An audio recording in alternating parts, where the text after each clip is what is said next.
2004 সালের একটা স্টাডিতে দেখা যায় যে আমেরিকায় এক বছরে যে পরিমাণ ডিভোর্স হয় এর 56% ডিভোর্সের একটা কারণ হচ্ছে পর্ন আসক্তি। অসংখ্য কেস যেখানে 18 বছর, 19 বছর, 20 বছর বয়সের ছেলেরা এখনই তারা যৌন সমস্যা ফিল করতেছে। এই যুগে একটা পর্নে আসক্ত মানুষ 1 ঘন্টায় যতগুলা মেয়েকে দেখতে পারে, আগের যুগে একজন মানুষ হয়তো তার পুরা জীবনও এত মেয়ে দেখেনি। সো এটা একটা ডেঞ্জারাস বিষয়। প্রথমত ইসলামিক স্কলাররা কেউ এটা বলেন না যে এটা পারমিসিবল, বরং বলেন এটা মাকরু, মানে মাকরুহে তাহরিমি, হারাম। একটা মানুষ যখন ডিপ্রেশনে পড়তেছে বা তার যখন মন খারাপ হচ্ছে, তার তো আল্লাহর কাছে ফিরে যাওয়ার কথা। তার তো এটা মনে করার কথা যে আমি তো দুর্বল, আমি পারতেছি না আমার সিচুয়েশনটা চেঞ্জ করতে, তো ওয়াই নট আমি অজু করে আমি 2 রাকাত নামাজ পড়ি এবং আল্লাহর কাছে আমি চাই যে আল্লাহ তুমি আমার সিচুয়েশনটা বদলায় দাও, আমাকে তুমি শান্তি দাও। সোশ্যাল মিডিয়া কিভাবে পর্নকে ট্রিগার করে? খুব গুরুত্বপূর্ণ একটা কোশ্চেন করছেন ভাই, এটা খুবই কমন। আপনি জাস্ট কেয়ারফুলি আপনার বন্ধুকে বাছাই করেন, আপনি কার সাথে সময় দিবেন, কার সাথে আড্ডা মারবেন, জাস্ট কেয়ারফুলি এইটা আপনি বাছাই করেন। আপনার বন্ধুই আপনাকে জান্নাতে নিয়ে যাবে অথবা আপনার বন্ধুই আপনাকে জাহান্নামে। আগের মতোই চলতে থাকে, চোখের হেফাজত না করে এবং নাটক সিনেমা দেখতে থাকে, তাহলে কিন্তু আলটিমেটলি সে পারবে না। আমরা এরকম কেসও পাইছি যে এলাকার ইমাম সাহেবের কাছে ফোন জমা দিয়ে আসছে, তারপরে সে আবার গিয়ে ওনার কাছে মিথ্যা কথা বলে ফোনটা এনে পর্ন দেখছে। এই ধরনের কেসও কিন্তু আছে। এটা হওয়ার কারণ কি? প্রবাসীদের বিষয়গুলো আসলে আমাদের একটু সিরিয়াসলি নেওয়া দরকার। চারিত্রিক ব্যাপারগুলো ঠিক রাখার জন্যই তো বিয়ে। তো তার চরিত্রের কি অবস্থা হয়, তার ওয়াইফের চরিত্রের কি অবস্থা হয়? আসলেই কি পর্ন এডিকশন থেকে বের হওয়া একটা অসম্ভব ব্যাপার? না, অবশ্যই না। এটা থেকে বের হওয়াটা সম্ভব। যে জিনিসটা সবচেয়ে বেশি গুরুত্বপূর্ণ সেটা হচ্ছে যে তাকে, মিনহাজ ভাই, আমরা একটা খুব খারাপ অ্যাডিকশন দেখতে পাই সমাজে, সেটা হচ্ছে পর্নোগ্রাফি অ্যাডিকশন। ডেটা বলে যে ঢাকার প্রায় 77% কিশোর কিশোরী পর্নোগ্রাফিতে আসক্ত। আমার এটা প্রথম শুনে বিশ্বাস হয়নি। আসলে কি ব্যাপারটা এতটা বিস্তৃত, এতটা ভয়ানক? ডেফিনেটলি গত 9 বছরের বেশি সময় ধরে কাজ করতেছি। আমি যেটা দেখেছি যে আপনার বেশিরভাগই স্কুল কলেজের স্টুডেন্টরা এটাতে আসক্ত। আচ্ছা। এবং তাদের আসক্তিটা খুব বেশি সিভিয়ার। একটা অ্যাডাল্ট একটা পার্সনের ব্রেন যেভাবে কাজ করে, এর চেয়ে যারা ইয়াঙ্গার, ওদের ব্রেনের যে ফ্রন্টাল লোব বা ব্রেনের যে ডিসিশন মেকিংয়ের অংশটা, এটা আর অনেক বেশি সক্রিয়, যেটার কারণে ওরা যখন পর্ন দেখতেছে এটাতে ওরা খুব দ্রুত আসক্ত হয়ে যায়। এই কারণেই ওরা আসলে বেশি অ্যাফেক্টেড। পর্নোগ্রাফিতে আসক্ত মানুষদের মেন্টরশিপ দিয়ে থাকেন, তো আপনার কাছে তো বিভিন্ন কেস আসে, এরকম কিছু কেস স্টাডি যদি আমাদেরকে একটু শোনান। আসলে ভাই মানে কেস নিয়ে যদি কথা বলতে যাই, আমার মনে হয় মানে এত এত কেস আমার মাথায় আসতেছে এবং এত স্টোরি ঘুরতেছে, মানে কোনটা ফেলে যে কোনটা বলবো মানে আমি আসলে মানে কুলে উঠতে পারতেছি না, মানে ডিসিশন নিতে পারতেছি না। হ্যাঁ, তো তারপরেও মানে আমি আমার মাথায় সবচেয়ে এক্সট্রিম কিছু কেস, যেটা না বললেই না, এরকম কিছু কেস আমি ঠিক করার ট্রাই করলাম যে এগুলো নিয়ে আমি আজকে বলতে পারি।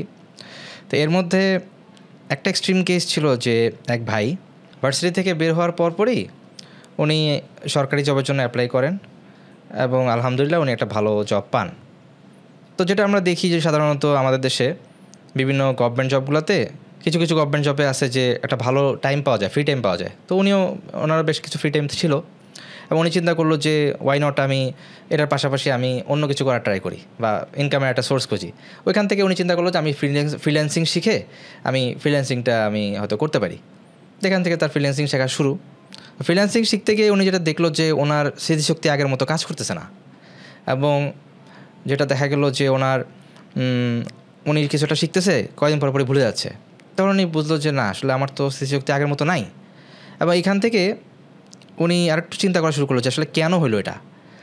তখন উনি ফাইন্ড আউট করলো যে উনি যখন বেশি বেশি পর্ন দেখতেছেন বা যখনই পর্ন দেখতেছেন তখন এটা বেশি হচ্ছে, বা পর্ন দেখার পর তার আসলে একটা মানে এফোর্ট দিয়ে যে একটা কাজ করবেন বা কিছু শিখবেন সেটার প্রতি উনি মোটিভেশন পাচ্ছেন না। সেখান থেকেই ওনার একটা দুশ্চিন্তা ক্রিয়েট হলো যে পর্নের কারণে আমার অনেক বড় ক্ষতি হয়ে গেছে এবং এটার কারণে আমার স্মৃতিশক্তি নষ্ট হয়ে গেছে, আমি নতুন কিছু শিখতে পারছি না, হয়তো আমি ভালো কিছু করতে পারবো না লাইফে। এই চিন্তাগুলো থেকে উনি ডিপ্রেশনে পড়ে গেছেন এবং তার যে ডিপ্রেশনটা এটা এমন একটা আকার ধারণ করলো যে ওনার কোনো কাজেরই আর আগ্রহ আসতেছে না। উনি যে জব করতেছে সেখানে গিয়ে যে উনি এফোর্ট দিয়ে যে কাজ করবেন মাস শেষে একটা ইনকামের জন্য, ওইটারও মোটিভেশন তার আসতেছে না। ইভেন ফাইনালি যেটা হয়েছিল যে উনি গোসল করার মোটিভেশন পর্যন্ত পাচ্ছিলেন না, মানে গোসল পর্যন্ত করতে যেতেন না, যে গোসল করতে যে এফোর্টটা দেওয়া লাগে ঘাট থেকে উঠে গিয়ে বাথরুমে যেতে হবে, এইটাও ওনার কাছে একটা বোঝা মনে হচ্ছিল। তো এই ভাইটা উনি 2 মাস টানা অফিসে যান নাই, গত বছরের ঘটনা এটা। এবং এখন বর্তমান অবস্থা আমি যেটা শুনছিলাম সেটা হচ্ছে যে উনি একটা সাইকিয়াট্রিক হসপিটালে ভর্তি আছেন, কারণ ওনার ফ্যামিলি ওনাকে ঠিক করতে পারতেছেন না এবং ওনার লাইফ কমপ্লিটলি স্টাক হয়ে গেছে। এই হচ্ছে অবস্থা। এছাড়াও আমি আপনাদের সাথে আরও বেশ কিছু এক্সট্রিম কেস শেয়ার করতে পারি। এর মধ্যে একটা কেস ছিল এমন যে এক ভাই উনি শুনতে পেত ওনার পাশের বিল্ডিংয়ের যে প্রতিবেশী তারা বলতেছে এই ছেলেটা খারাপ, এই ছেলেটা না পর্ন দেখে। তো এই যে কথাগুলো ওনার মাথায় বারবার খালি আসতে থাকতো। তো প্রথমে উনি যেটা মনে করছিল যে হয়তো আসলেই কোনো প্রতিবেশী এটা বলার পরে ওনার কানে এটা আসছে, যেহেতু বাসাটা খুব কাছে। কিন্তু পরে যেটা দেখা গেল যে আসলে ওখানে কেউ নাই, বাট ওনার মাথার মধ্যে এটা বাজতেছে যে এই ছেলেটা তো পর্ন দেখে, এই ছেলেটা তো খারাপ, এই ছেলেটার লাইফটা তো শেষ। এবং একটা সময় গিয়ে তার কাছে এমন মনে হচ্ছিল যে তাকে তার বাবা মাকে বলতে হবে যে তার প্রতিবেশীরা তাকে খারাপ বলতেছে। এবং সে তার বাবা মার কাছে গিয়ে বললো এটা, যে আমাকে না পাশে প্রতিবেশীরা এটা বলতেছে। বাবা মা এসে দেখে না কেউ তো নাই। তো ফাইনালি ওকে মানসিক রোগের ডাক্তারের কাছে নিয়ে যাওয়া হলো এবং যেটা তারা জানতে পারলো যে ছেলেটার যে মানসিক রোগটা হয়ে গেছে সেটা হচ্ছে অডিটরি হ্যালুসিনেশন বা কিছুটা এটা সিজোফ্রেনিয়ার দিকে চলে গেছে জিনিসটা, এবং অডিটরি হ্যালুসিনেশনটাই বেশি দেখা যাচ্ছিল। সো এইখান থেকে তাকে মানসিক রোগের ডাক্তার তাকে ওষুধ দিল এবং একসময় হসপিটালে পর্যন্ত ভর্তি করতে বলা হয়েছিল তাকে। তো এই যে মানে পর্নে আসক্ত হওয়ার কারণে একটা মানুষের চিন্তা কোন লেভেলে গেলে সে এতটা অসুস্থ হয়ে যেতে পারে মানসিকভাবে, এটা বোঝার জন্য এটা একটা ভালো কেস ছিল। এছাড়াও আরেকটা কেস, এক্সট্রিম কেস, সেটা হচ্ছে যে এক ছেলে, সে ছোটোবেলায় তার বাবা মা জব করতো, বাবা মা দুজনেই জব করতো এবং বাসায় কাজের মেয়ের কাছে ছেলেটাকে রেখে যেত। তো ওই ভাই যেটা হয়েছিল যে ছোটোবেলায় যখন কাজের মেয়ের সাথে থাকতো, ওই কাজের মেয়ে তাকে সেক্সুয়ালি অ্যাবিউজ করে। তো যখন তাকে অ্যাবিউজ করা হয় তার বয়স হয়তো 6-7 বছর হবে। তো ওই সময়টাতে যেটা হইলো যে তার মাথায় এই জিনিসগুলো অনেক ঘুরতো, যেটা কী হইলো আমার সাথে। যদিও তখন সে অনেক ছোট ছিল, কিন্তু তারপরও সে কিছু না কিছু তো ফিল করছিল তখন। তো ওই ফিলিংসটাই তাকে বারবার পিঞ্চ করতো যে আমার লাইফে এটা কী ঘটে গেল। ওইখান থেকে সে খুব ওভার থিঙ্কিং করতো। তো একটা সময় যেটা দেখা গেল যে সে যখন ক্লাস 6-এ উঠে, তার ফ্রেন্ডরা তাকে পর্ন সম্পর্কে জানায় এবং যেহেতু সে এটা নিয়ে আগে থেকেই অনেক কনসার্ন ছিল যে এটা কী বা আমার সাথে কী হয়েছিল, সো ওই কৌতূহল থেকে সে পর্নে খুব বেশি বুঁদ হয়ে যায় এবং সেই এই ওয়ার্ল্ডটাকে আরও অনেক বেশি সার্চ করতে থাকে এবং খুব অল্প সময়ের মধ্যে তার অ্যাডিকশনটা অনেক বেশি হয়ে যায়। আর এদিকে সে যেহেতু একটা একাকিত্বের মধ্যে ভুগতো, তার বাবা মা দুজনেই অফিসে চলে যেত, বাসায় মোস্ট অফ দ্য টাইমে সে একা থাকতো। সো দেখা গেল যে তার একটা বড় সময় সে এগুলোতে পড়ে থাকতো। এবং ফাইনালি যেটা হয়েছিল যে আমার এখন থেকে প্রায় 6-7 বছর আগে তার সাথে কথা, সো তখন তার বয়স ছিল 18 বা 19 বছর। তো ওই সময় সে যেটা আবিষ্কার করে যে তার ইরেকটাইল ডিসফাংশন হয়ে গেছিলো, মানে লিঙ্গোত্থানজনিত সমস্যা। সো একটা 18 বা 19 বছর বয়সের একটা ছেলে ওই সময় যদি তার এই সমস্যা হয়ে যায়, তাহলে সে আলটিমেটলি পরের লাইফে সে কী করবে? সে এখনও বিয়ে করে নাই, সে এখনও ভার্সিটিও শেষ করে নাই এবং চাকরি জীবনেও সে যায়নি। তো এই হচ্ছে গিয়ে অবস্থা। এবং এরকম অসংখ্য কেস আছে, অসংখ্য কেস যেখানে 18 বছর, 19 বছর, 20 বছর বয়সের ছেলেরা এখনই তারা যৌন সমস্যা ফিল করতেছে। তারা মাস্টারবেট করতে গিয়েই বুঝতে পারে যে আমার তো মনে হয় 30 সেকেন্ডসও থাকতেছে না বা 1 মিনিটও থাকতেছে না। এই জিনিসগুলো তারা এখনই ফেস করতেছে। আমি বেশ ভয়ানক 3টা গল্প শুনলাম আপনার কাছে। আমার আসলে ধারণাটা কম ছিল যে সমাজে এই গোপন গুনাহের বিস্তারটা এত বেশি। আমার ধারণা যে কেউ যদি এই ব্যাপারগুলো নিয়ে ইন্টারনেটে ঘাটাঘাটি করে, তাহলে সে একটা মারাত্মক ডিলেমায় পড়ে যাবে। একদিক থেকে সে দেখতে পাবে যে কেউ তাকে বলছে মাস্টারবেশন কোনো সমস্যা না, পর্ন দেখা কোনো সমস্যা না। অনেকে এটা এভাবেও বলে যে সেলফ অ্যাওয়ারনেসের জন্য মাস্টারবেশনটা দরকার। অনেক ডাক্তারকে সে বলতে শুনবে যে মাস্টারবেশনে কোনো শারীরিক ক্ষতি নেই, কোনো রকম কোনো ক্ষতিই নেই। আবার আরেক দিক থেকে সে যদি আরেকটু ফ্যাক্ট চেক করে, আরেকটু অগ্রসর হয়, তাহলে সে দেখবে যে পর্ন ইন্ডাস্ট্রির প্রতি অ্যাডিকশন এবং মাস্টারবেশনের প্রতি অ্যাডিকশন মানুষকে আসলে ধ্বংস করে দিচ্ছে। সে একটু যদি চারপাশ থেকে দেখে এবং নিজের বিষয়ে একটু মানে বুঝে, তাহলে সে বুঝতে পারবে যে আসলে মাস্টারবেশন তাকে ক্ষতির দিকে নিয়ে যাচ্ছে। তো আমাকে একটু জাস্ট বলেন যে আসলে কোনটা সঠিক? একজন মানুষ যখন এটা নিয়ে ঘাটাঘাটি করবে, সে কোনটাকে সঠিক মনে করবে আর কোনটাকে ভুল মনে করবে, একটু বলেন। ভাই খুব গুরুত্বপূর্ণ একটা কোশ্চেন করেছেন। আসলে যে পর্নোগ্রাফি ইন্ডাস্ট্রিটা, এটা টিকেই আছে হচ্ছে হস্তমৈথুন বা মাস্টারবেশনের উপরে। আচ্ছা। এবং কেউ যদি হস্তমৈথুনটাকে ক্ষতিকর বলে, তাহলে কিন্তু আলটিমেটলি পর্ন ইন্ডাস্ট্রি টিকবে না, ওদের ব্যবসা বন্ধ হয়ে যাবে। কারণ মানুষ পর্ন দেখেই মাস্টারবেট করার জন্য। এখানে একটা বড় ষড়যন্ত্র আছে, এবং এটা যদি আমরা বুঝতে চাই তাহলে আমাদেরকে গত শতাব্দীতে ব্যাক করতে হবে আর কি। হ্যাঁ, আপনার 30-40 দশকের দিকেও মানুষ বিলিভ করতো যে এটা ক্ষতিকর, এবং মানে বিশেষ করে আমি পশ্চিমা দেশগুলোর কথা বলতেছি, যারা এখন এটাকে ক্ষতিকর না বলতেছে বা এই ধরনের রিসার্চগুলোকেই বেশি বেশি প্রকাশ করতেছে, তারা নিজেরাই কিন্তু এটাকে ক্ষতিকর মনে করতো। এবং আমরা যেটা জানি যে 1968 সালে তখন ফার্স্ট হস্তমৈথুনকে মনোরোগের তালিকা থেকে বাদ দেওয়া হলো, এবং এই কাজটা করার 1 বছর পরেই মানে 1969 সালে ফার্স্ট পর্ন মুভিটা রিলিজ হলো, যেটা মানুষ থিয়েটারে গিয়ে দেখছিল। তখন তার বাসায় টাসায় এত সুন্দর সুবিধা ছিল না যে সোফায় বসে এগুলো দেখবে। তো চিন্তা করেন জিনিসটা কীভাবে সিকোয়েন্সটা আসছে।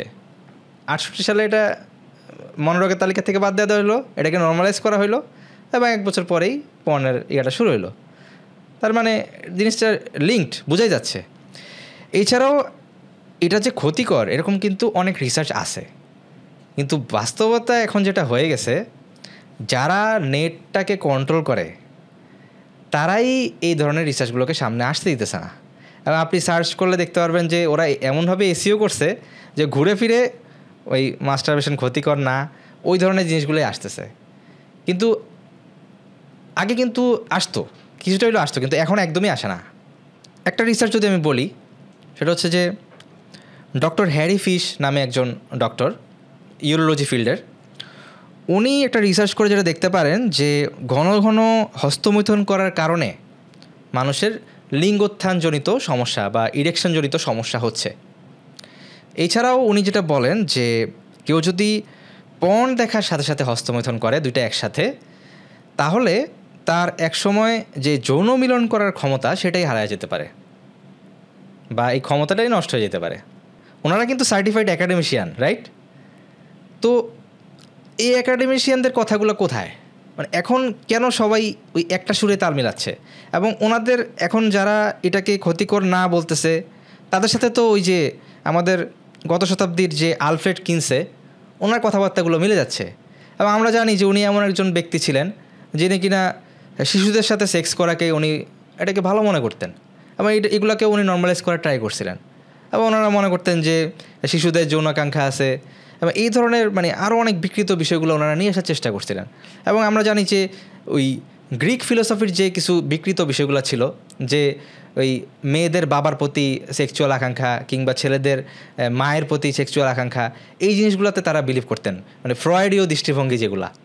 সো ওই সেম মানুষটাই, ওই সেম ধ্যান ধারণার মানুষগুলোই এই মাস্টারবেশনটাকে তারা এটাকে উপকারী বলে বা এটা তেমন একটা ক্ষতিকর না এটা বলে তারা নর্মালাইজ করলো। এখন আমরা যেটা দেখতে পাচ্ছি যে আমাদের মুসলিম যে দেশগুলা, এইসব দেশের যে বিশেষজ্ঞরা আছেন, সাইকোলজি ডিপার্টমেন্টে যারা আছেন, এদের একটা বড় অংশ এই ধরনের রিসার্চে বিলিভ করতেছেন। তার মানে ওনাদের রুটটা আসলে পশ্চিম, এবং এই পশ্চিমরাই আগে বিলিভ করতো যে এটা ক্ষতিকর। সো ডেফিনেটলি বোঝা যাচ্ছে যে দেয়ার ইজ সামথিং রং। এছাড়াও আমি আপনাকে একটা খুব ইন্টারেস্টিং জিনিস আমি শেয়ার করবো আপনার সাথে, এবং আমার মনে হয় এইটা শেয়ার করার পর আমার ওই এক গাদা রিসার্চ শেয়ার করার দরকার নেই যে মাস্টারবেশন এই কারণে ক্ষতিকর, এই কারণে ক্ষতিকর, এতগুলো রিসার্চের দরকার হবে না। জাস্ট একটা সিম্পল রিসার্চ, এটাই এনাফ। ডক্টর গ্যারি উইলসন নামে একজন রিসার্চার, উনি ইয়োর ব্রেইন অন পর্ন এই নামে একটা বই লিখছিলেন। টেড টকে একটা লেকচার আছে, সেটা হচ্ছে দ্য গ্রেট পর্ন এক্সপেরিমেন্ট। তো ওই লেকচারে উনি দ্য কুলিজ ইফেক্ট নামে একটা রিসার্চ উনি শেয়ার করছিলেন। একটা পুরুষ ইঁদুরকে যখন বারবার একই মহিলা ইঁদুরের সাথে সেক্স করতে দেওয়া হচ্ছিল, তখন যেটা দেখা গেছিলো যে তার যে বীর্যপাত বা ইজেকুলেশনের যে সময়, এটা খুব দ্রুত বৃদ্ধি পাচ্ছিল। তার মানে প্রথমে যদি এটা 1 মিনিট হয়, পরবর্তীতে যেটা দেখা গেলো যে এটা হয়তো 3 মিনিট হয়ে গেছে, দেন 5, 7, 10 এভাবে করে মানে বাড়ার রেটটা খুব দ্রুত বাড়তেছিল। এটা জাস্ট আমি একটা উদাহরণ দিচ্ছি, এটা কম বেশি হতে পারে। হ্যাঁ, এরপর ওই সেম পুরুষ ইঁদুরটাকে বারবার ডিফারেন্ট ফিমেল ইঁদুরের সাথে সেক্স করতে দেওয়া হচ্ছিল, এবং ওই সময় যেটা দেখা যায় যে তার যে ইজেকুলেশন বা বীর্যপাতের যে রেটটা, এটা খুব দ্রুত কমে যাচ্ছিল। তার মানে হয়তো প্রথমে ছিল 15 সেকেন্ড, এরপরে 30 সেকেন্ড, তারপরে এটা হয়তো 45 সেকেন্ড, 1 মিনিট, মানে বাড়ার রেটটা খুবই কম ছিল। তার মানে যখন অনেকগুলো পার্টনারকে পাচ্ছে এবং ডিফারেন্ট পার্টনারকে পাচ্ছে, তখন দ্রুত বীর্যপাত ঘটতেছে। সো এই যে পর্ন ইন্ডাস্ট্রি, এটা পুরোটাই টিকে আছে এই দ্রুত বীর্যপাতের উপরে, যে আপনাকে কিভাবে অনেক বেশি স্টিমুলেশন দেওয়া যায় বা অনেক বেশি উত্তেজনা দেওয়া যায় এবং খুবই কম সময়ের মধ্যে। এই যুগে একটা পর্নে আসক্ত মানুষ 1 ঘন্টায় যতগুলা মেয়েকে দেখতে পারে, আগের যুগে একজন মানুষ হয়তো তার পুরা জীবনও এত মেয়ে দেখেনি। সো এটা একটা ডেঞ্জারাস বিষয়। এই কারণে যেটা দেখা যাচ্ছে যে তার যৌন উত্তেজনাটা খুব বেড়ে যাচ্ছে এবং খুব অল্প সময়ের মধ্যে বেড়ে যাচ্ছে, এবং সে দ্রুত বীর্যপাতে সে অভ্যস্ত হয়ে যাচ্ছে। তার বেশি মাস্টারবেট করা লাগতেছে, যেটা আলটিমেটলি তার ব্রেইনের জন্য, তার লাইফের জন্য অনেক বেশি ক্ষতিকর। এই যে মানুষ পর্ন দেখে, খুব দ্রুতই কিন্তু অ্যাডিকশনে পড়ে যায়। রাইট। এর মূল ব্যাপারটা যেটা আমি বুঝি সেটা হচ্ছে একসাথে একটা বড় ডোপামিন হিট হয় মানুষের। স্বাভাবিকভাবে মানুষ আজকে যেই পরিমাণ বা যেভাবে ডোপামিন তার রিলিজ হয়েছে, যেভাবে ডোপামিন হ্রাস হয়েছে, পরবর্তীতে সে চায় যে তার আরেকটু বেশি ডোপামিন হ্রাস হোক অথবা আরও দ্রুত ডোপামিন হ্রাস হোক। ফলে মানুষ হাই ডোপামিন অ্যাক্টিভিটিতে দ্রুত অভ্যস্ত হয়ে পড়ে, যার ফলে কিন্তু তার মনোযোগের সমস্যা থেকে শুরু করে অনেক ধরনের সমস্যা তার তৈরি হয়।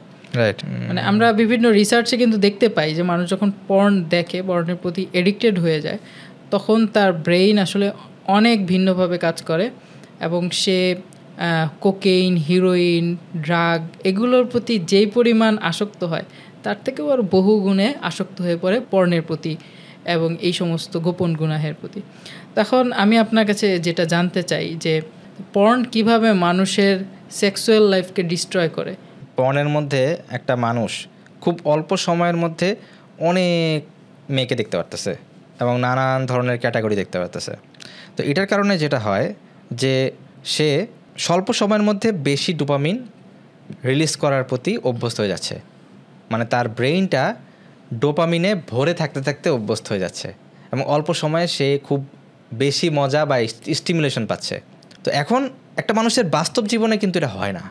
বাস্তব জীবনের যে অ্যাক্টিভিটিগুলা, বই পড়া বা এই যে পরীক্ষার জন্য যে পড়াশোনা করা, এক্সারসাইজ করা, এই জিনিসগুলো করতে কিন্তু একটু এফোর্ট দেওয়া লাগে, এবং যখনই এফোর্ট দেওয়ার মতো কোনো কাজ আসতেছে সেটা তার ভালো লাগতেছে না, কারণ ওই কাজটা তো এত বেশি ডোপামিন রিলিজ করতেছে না। তো এই একই বিষয়টা তার ম্যারিড লাইফেও প্রভাব ফেলতেছে, কারণ আমরা জানি যে এই যুগে বেশিরভাগ মানুষই একটা বিয়ে করতেছে এবং ওই একই ফিমেল পার্টনার বা ওয়াইফকে সে প্রতিদিন দেখতেছে বা একজনের সাথেই তার বারবার সেক্সুয়াল অ্যাক্টিভিটি করতে হচ্ছে। সেই প্রথম দিকে যখন সেক্সুয়াল অ্যাক্টিভিটি করতেছিল তখন তার একটা ভালো ইন্টারেস্ট থাকে এবং তার কাছে এটা ভালো লাগে, কিন্তু পরবর্তী যেটা দেখা যায় যে একই পার্টনার হওয়াতে তার আর এটা ভালো লাগতেছে না, কারণ সে অনেক পার্টনার দেখে অভ্যস্ত, অনেক ধরনের পর্নোগ্রাফি এবং অনেক উত্তেজক জিনিস দেখে অভ্যস্ত। সো তার ওইটা আর ভালো লাগতেছে না এবং ওখানে সে উত্তেজিত হচ্ছে না।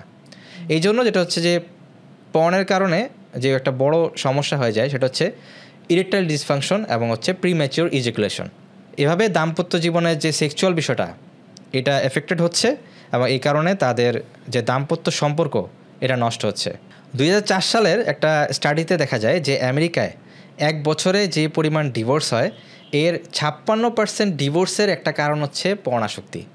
তো ওই সময় যেটা দেখা গেছিলো যে আপনার 1 বছরে প্রায় 10 লাখের মতো ডিভোর্স হইতো আমেরিকায়, অর্থাৎ প্রায় 5 লাখ ডিভোর্সের একটা মূল কারণ ছিল পর্নাসক্তি। আমরা আমাদের চারপাশেও কিন্তু এমন অনেক ঘটনা দেখতে পাই। পার্সোনালি আমি অনেকের এরকম মেসেজ পেয়েছি, অনেক ভদ্রমহিলার, যে আমার যে স্বামী আছে তিনি পর্নে আসক্ত এবং তিনি আমার প্রতি কোনোই ইন্টারেস্ট ফিল করে না, এবং দেখা যাচ্ছে সে দিনের পর দিন, রাতের পর রাত সে আমার থেকে ডিটাচ থাকে, আমাকে সে সহ্যই করতে পারে না। এভাবে মানুষের সংসার ভেঙে যাচ্ছে, এটা আমরা চোখের সামনেই বহু দেখতে পাচ্ছি। আচ্ছা, একটা বড় বিষয় দেখেন, সেটা হচ্ছে আপনি দেখতে পাবেন যে এখন বর্তমানে যারা এই টপিকগুলো নিয়ে কথা বলে এর মধ্যে প্রচুর সাইকোলজিস্ট আছে যারা এই ব্যাপারটাকে নর্মালাইজ করার চেষ্টা করছে, মাস্টারবেশনকে জাস্ট নর্মালাইজ করছে। তারা তাদের অনেকের মুখে আমি বারবার এই কথাটা শুনেছি যে তারা বলতে চান যে এই হস্তমৈথুন বা মাস্টারবেশন এটা আসলে মাকরু। মাকরুহের অর্থটা কি ওনারা আসলে ঠিকমতো জানেনই না। মাকরুহের অর্থ হচ্ছে, মাকরুহের মধ্যে দুইটা টাইপ আছে। মাকরু মাকরু মানে অপছন্দনীয়। এখন অপছন্দনীয়র মধ্যে দুই টাইপের মাকরু আছে, একটা হচ্ছে মাকরুহে তানজিহি আর হচ্ছে মাকরুহে তাহরিমি। মাকরুহে তানজিহি মানে হচ্ছে যে ব্যাপারটা আসলে পারমিসিবল, বাট এই জিনিসটা করা ঠিক না, উচিত না। আরেকটা টাইপ হচ্ছে মাকরুহে তাহরিমি, মানে আসলে যেটা হারাম, যেটা আসলে হারাম, টোটালি হারাম, যেটার দিকে আপনি ফিরে তাকানোর সুযোগ পাবেন না। এর মানে এইটা না যে ওটা করার অনুমতি আছে, বরং ওইটা করলে গুনাহ হবে এবং প্রচণ্ড রকম গুনাহ হবে। তো দেখেন, আমাদের অধিকাংশ মানুষ বা ওই সাইকোলজিস্টের কথা যারা শুনেন তারা কিন্তু একবারও ওই ব্যাপারটা সার্চ করে দেখেন না যে আসলে ইসলামিক স্কলাররা এই ব্যাপারটাকে কীভাবে বলেন। প্রথমত ইসলামিক স্কলাররা কেউ এটা বলেন না যে এটা পারমিসিবল, বরং বলেন এটা মাকরু, মানে মাকরুহে তাহরিমি, হারাম। দেখেন কোরআনুল কারিমে কিন্তু স্পষ্টত বলা আছে যে মুমিনদের একটা বৈশিষ্ট্য হচ্ছে আল্লাযীনা হুম লিফুরুজিহিম হাফিজুন, যে মুমিনরা নিজেদের লজ্জাস্থানকে হেফাজত করে।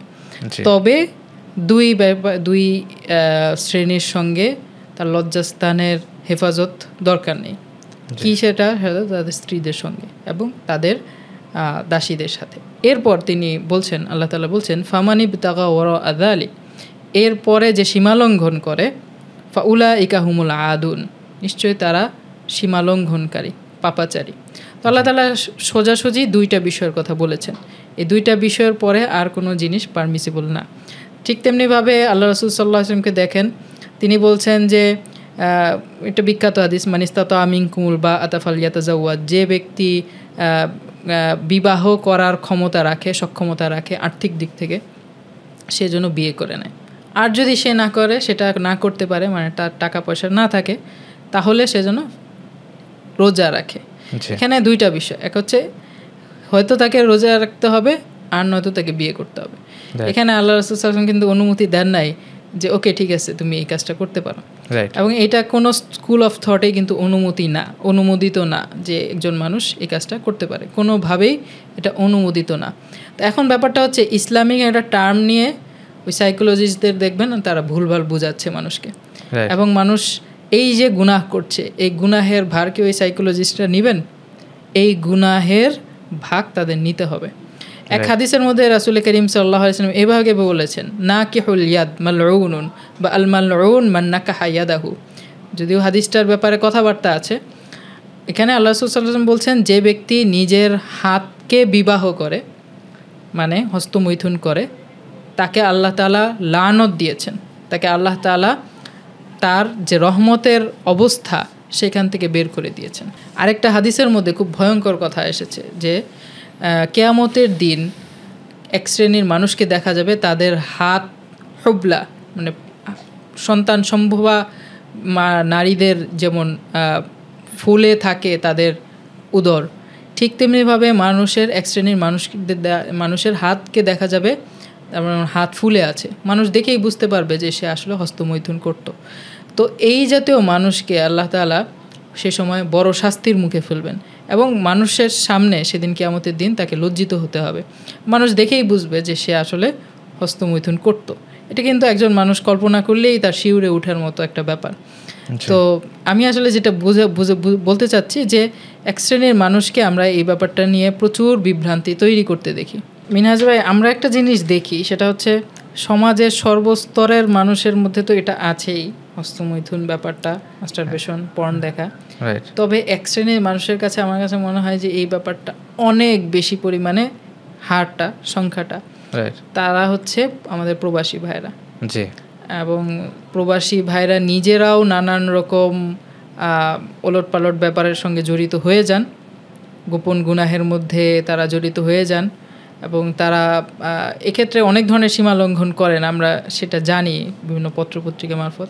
এদিক দিয়ে কিন্তু তারা যাদেরকে রেখে যাচ্ছেন বৈবাহিক অবস্থায়, তাদেরও নানান রকম অপকর্মের বিষয়গুলো বারবার মানুষের সামনে আসে, সমাজে এটা চাউর হয়ে যায়। আপনারা যেহেতু অনেকদিন ধরে কাজ করছেন, তা আপনাদের কাছে প্রবাসীদের কেসগুলো কেমন পান, কেমন আসে? সত্যি বলতে আমরা যে লাস্ট ম্যানেজার যে উদ্যোগটা নিয়ে কাজ করতেছি, LUST ম্যানেজার, তো এইখানে একটা বড় অংশই হচ্ছে প্রবাসীরা। এবং আমরা যেটা দেখি যে এরকম অনেকে আছে যারা 3 বছর 4 বছর ধরে তারা দেশে আসে না, এবং তাদের দেশে আসার প্রতি একটা অনীহা কাজ করে। তো আমরা যেটা দেখতে পারলাম যে তারা অমানসিক পরিশ্রম করেন, সকাল নাই, বিকাল নাই, রাত নাই, 14 ঘন্টা, 15 ঘন্টা, 16 ঘন্টা পর্যন্ত মানুষ কাজ করেন।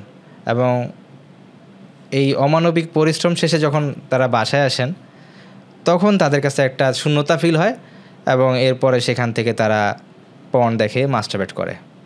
এটা তাদের খুবই বেশি দেখা যায়। তো এক ভাই উনি যেটা বলতেছিলেন যে উনি 4 বছর ধরে উনি দেশে যান না। তো তখন আমরা যখন জিজ্ঞেস করলাম যে আপনি কেন যান না, আপনার তো এটা করার কথা না এজ এ মুসলিম। তো উনি যেটা বলছিলেন যে ওনার ওয়াইফও কিছু অনৈতিক কাজে জড়ায় গেছে, এবং উনি যেটা সন্দেহ করেন যে ওনার ওয়াইফ মনে হয় অন্য কোনো পুরুষের সাথে তার সেক্সুয়াল সম্পর্ক আছে। তিনি এমন কিছু প্রমাণও হয়তো পাইছিলেন। তো ওইখান থেকে তিনি চিন্তা করলেন যে আমার ওয়াইফ যদি এরকম করে তাহলে আমিও পর্ন দেখি, মাস্টারবেট করি। কিন্তু যেটা অ্যাকচুয়ালি তার করার কথা, যে তার যে একটা সলিউশন বের করে তার দেশে যাওয়া এবং রাইট টাইমে তার ওয়াইফের সাথে মিলিত হওয়া, এই বিষয়টা কিন্তু তারা করতেছেন না। এছাড়াও আরেকজন ভাই, উনি অনেক দিন প্রেম করে এরপরে বিয়ে করছেন। তো উনি যেটা দেখেন যে ওনার ওয়াইফ, উনি একটা পাবলিক ভার্সিটিতে পড়েন এবং সেখানে হস্টেলে থাকেন। উনি প্রায়ই শুনেন যে ওনার ওয়াইফ তার যে ছেলে বন্ধু তাদের সাথে একা একা ঘোরেন। এখান থেকে তিনি সন্দেহ করেন যে হয়তো তার ওয়াইফের সাথে কারো অনৈতিক সম্পর্ক আছে, এবং এটার যে হতাশা, সেখান থেকে সে অনেক বেশি পর্ন দেখে এবং সে নিজেও পরক্রিয়ার মধ্যে জড়ায় যায়। তো ভাই, প্রবাসীদের বিষয়গুলো আসলে আমাদের একটু সিরিয়াসলি নেওয়া দরকার। তারা আমাদেরকে রেমিটেন্স দেন, এই জন্য আমরা তাদের জীবনের যে বড় বড় ক্ষতিগুলো হচ্ছে সেগুলো নিয়ে চুপ থাকতে পারি না ভাই। আসলে দেখেন, একজন রেমিটেন্স যোদ্ধা, তার জীবনের স্যাক্রিফাইসগুলো কোথায় কোথায়। একজন প্রবাসী টাকা পাঠাচ্ছেন, তার উপর বাকি 5-6 জন 7-8 জন সেটার উপর নির্ভর করছে। এটা একটা বড় সমস্যা। অর্থনৈতিকভাবে তিনি যখন দেশে আসেন, প্রায় প্রবাসীর জীবনে আপনি দেখবেন যে তার যে হিসাব, সেই হিসাব তিনি মিলাতে পারেন না। তার পরিবারের জন্য এত তিনি করেছেন, তার পরিবার থেকে যখন উনি আর ওই পরিমাণ পান না, তখন দেখা যায় যে একটা প্রচণ্ড রকম হতাশার মধ্যে তাকে পড়ে যেতে হয়। এবং এই কেসটা আপনি 70-80% প্রবাসীর ক্ষেত্রে দেখবেন। আরেকটা বড় বিষয়, চারিত্রিক ব্যাপারগুলো ঠিক রাখার জন্যই তো বিয়ে। তো তার চরিত্রের কী অবস্থা হয়, তার ওয়াইফের চরিত্রের কী অবস্থা হয়। দেখেন, হজরত ওমর রাদিয়াল্লাহু তাআলা আনহু একবার রাত্রেবেলা ভ্রমণ করছিলেন। তার খেলাফত আমলে তিনি প্রচুর রাত্রেবেলা বের হতেন এবং মানুষের অবস্থা দেখতেন। তো তিনি দেখছিলেন যে একজন নারী, তিনি শের বা একটা কবিতা আবৃত্তি করছেন। কবিতার মধ্যে ব্যাপারটা অনেকটা এরকম যে আল্লাহ তাআলা ভয় না থাকতো তাহলে আমি নানান গুনাহে জড়িয়ে যেতাম, কিন্তু এক আল্লাহর ভয় আছে বলে আমি নিজেকে এই কাম রিপুর চাহিদা থেকে নিজেকে বিরত রাখছি। ব্যাপারটা শেরের অর্থটা অনেকটা এরকম। তো হজরত ওমর রাদিয়াল্লাহু আনহু ওই নারীর খোঁজ নিলেন কী সমস্যা। পরে জানতে পারলেন যে তার স্বামী বেশ অনেক দিন হয়েছে জিহাদে গিয়েছেন, ফিরে আসছেন না, বিরহে কাতর হয়ে স্ত্রী এসেটা বলছেন। তো হজরত ওমর রাদিয়াল্লাহু আনহু তারপর তার কন্যা হাফসা রাদিয়াল্লাহু তাআলা আনহা, উম্মাহাতুল মুমিনিনদের একজন, তাকে যে জিজ্ঞেস করলেন যে হে আমার মেয়ে, কয়দিন একজন নারী তার স্বামীকে ছাড়া থাকতে পারে? তিনি বললেন যে এতদিন। এরপর হজরত ওমর রাদিয়াল্লাহু আনহু নির্দেশ জারি করে দিয়েছিলেন যে 6 মাসের মধ্যে মুজাহিদ বাহিনীর প্রত্যেকটা সদস্যকে বাসায় ফিরে আসতে হবে। সে পৃথিবীর যে কোনো প্রান্তে যাক, অসুবিধা নেই, 6 মাসের মধ্যে তাকে ঘরে ফিরে আসতে হবে এবং কিছুদিন সময় তাকে তার স্ত্রীর সঙ্গে কাটাতে হবে। এটা তার নিজের অধিকার, এটাকে সে ভুলণ্ঠিত করতে পারে না। তার স্ত্রীর অধিকার, এটাকে সে নষ্ট করতে পারে না। তো এই যে এই ব্যাপারটা, একজন মানুষ বছরের পর বছর তার নিজের হক নষ্ট করে, তার স্ত্রীর হক নষ্ট করে এই যে দূর প্রবাসে থেকে যান, এটা ইসলামের দৃষ্টিতে আমার মনে হয় এটা পারমিসিবল না। বাকি উলামায়ে কেরাম এখানে স্পষ্ট ফতোয়াটা দেন না, কিন্তু কোনোভাবেই এটাকে এনকারেজ করার কোনো সুযোগ নেই। আসলে প্রবাসীদের বিষয়গুলো নিয়ে আমাদের আরও বেশি বেশি কথা বলা দরকার। জি জি, অবশ্যই। আমরা তো অনেকগুলো বিষয় নিয়ে আলাপ করেছি, পর্ন অ্যাডিকশন, মাস্টারবেশনের ক্ষতি নিয়ে আলাপ করেছি এবং অনেকগুলো নতুন নতুন বিষয় আমাদের সামনে উঠে এসেছে। এখন আমি যেটা জানতে চাই সেটা হচ্ছে এখান থেকে বের হয়ে আসার উপায় কী? একজন মানুষ পর্ন অ্যাডিকশন থেকে বেরিয়ে আসবে কিভাবে? আমরা জানি প্রচুর মানুষ বলেন যে এটা অনেকটা মানে খুবই অসম্ভব একটা কাজ। দেখা যাচ্ছে সে নিজেকে 1 সপ্তাহ দূরে রেখেছে, তারপরে 8ম দিন সে আবার করে ফেলেছে এবং এক্ষেত্রে সে হতাশ হয়ে যায় এবং বারবার বলতে থাকে যে এটা মানুষের পক্ষে ছাড়া অসম্ভব ব্যাপার। আসলেই কি পর্ন অ্যাডিকশন থেকে বের হওয়া একটা অসম্ভব ব্যাপার? না, অবশ্যই না।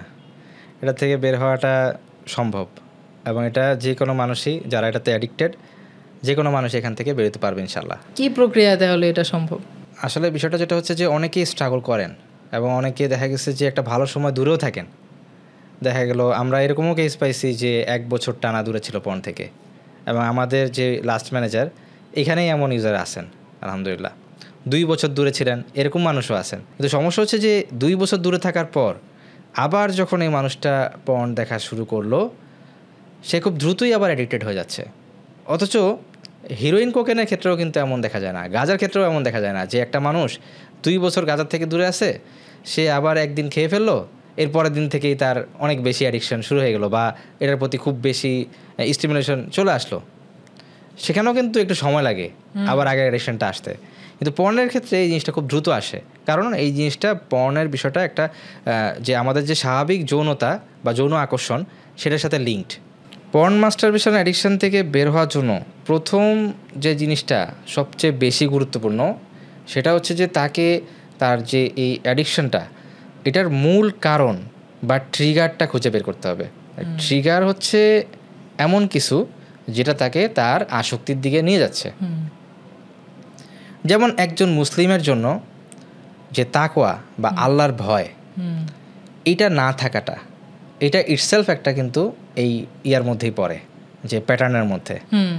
হ্যাঁ, কারণ সে যখন আল্লাহকে ভয় পাচ্ছে না বা সে যখন একা হচ্ছে, তখন যদি সে আল্লাহর কথা মনে না করে, তখন সেই দিকে চলে যাচ্ছে। কিংবা সে যখন রাস্তা দিয়ে হাঁটতেছে, তখন সে তার দৃষ্টির হেফাজত করতেছে না। সে যখনই কোনো বেপর্দা নারীকে দেখতেছে, সে তার দিকে তাকাচ্ছে। এই জিনিসটা তাকে উত্তেজিত করতেছে এবং আলটিমেটলি সে যখন বাসায় গিয়ে একা হচ্ছে, তার কাছে মনে হচ্ছে যে আমি এবার এমন কিছু দেখি যেখানে আমি সব কিছু পেয়ে যাব। ভাই, আসলে আপনি একটা সুন্দর বিষয় বলেছেন। আপনি যে ব্যাপারটা বললেন তাকওয়া, এই ব্যাপারটা আসলে খুবই গুরুত্বপূর্ণ একজন মুসলিমের জন্য। একজন মুসলিম তার জীবনে যত রকম অপরাধ গুনাহ আছে, সেগুলো থেকে বেরিয়ে আসতে পারে বা সেগুলো থেকে দূরে থাকতে পারে আসলে তাকওয়ার মাধ্যমে, আল্লাহ ভীতির মাধ্যমে। একজন মুসলমান যদি সে সবসময় মনে রাখে যে আল্লাহ তাআলা তাকে দেখছেন এবং পৃথিবীর যেখানেই যাক না কেন, সে কখনোই আল্লাহ তাআলার দৃষ্টির আড়াল হতে পারে না। ওলামায়ে কেরাম বলেন যে একজন মুমিন যদি গোপনে পাপ করে, হ্যাঁ, তাহলে যেন সে বোকার মতো কাজ করলো। কারণ সে সে এই জিনিসটা কিভাবে অগ্রাহ্য করলো যে সে তাকে আল্লাহ তাআলা দেখছে, এ ব্যাপারটা কিভাবে অগ্রাহ্য করলো। সে আল্লাহ তাআলাকে কি এমন মনে করছে নাউজুবিল্লাহ যে আল্লাহ তাআলা দেখছেন না? এটা তো হওয়া সম্ভব না। তাহলে সে কিভাবে এটা ভুলে থাকলো? এক। দ্বিতীয় বিষয় হলো, সে যদি নিজেকে মনে করায় যে আল্লাহ তাআলা তাকে দেখছেন, এরপরেও সে এই ভুল কাজটা করে, তাহলে তো সে একজন অধ্যত্ত অহংকারী একজন ব্যক্তি, সে একজন মারাত্মক রকমের গুনাহগার সে কী করলো, সে আল্লাহ তাআলা দেখছেন এই বিষয়টা তার মাথায় আসার পরও সে অপরাধটা করলো। মানুষ যদি চিন্তা করে যে আল্লাহ তাআলা যেদিন কিয়ামতের দিন তাকে উঠাবেন, এই গোপন গুনাহগুলো সহই মানুষ আমাকে দেখবে, আমি মানুষের কাছ থেকে লুকোচ্ছি ঠিক আছে, কিন্তু দ্য ডে অফ জাজমেন্ট কিয়ামত দিবসে এই জিনিসগুলো কিন্তু মানুষের থেকে গোপন থাকবে না। সেদিন আমার পরিণতি কী হবে, এই ব্যাপারটা যদি মানুষ চিন্তা করে তাহলে অবশ্যই এই ব্যাপারগুলো থেকে তার বেঁচে আসা সম্ভব আমি মনে করি। তো আপনি বলছিলেন যে তাকওয়ার কথা, এরপরে কোন বিষয়টা গুরুত্বপূর্ণ?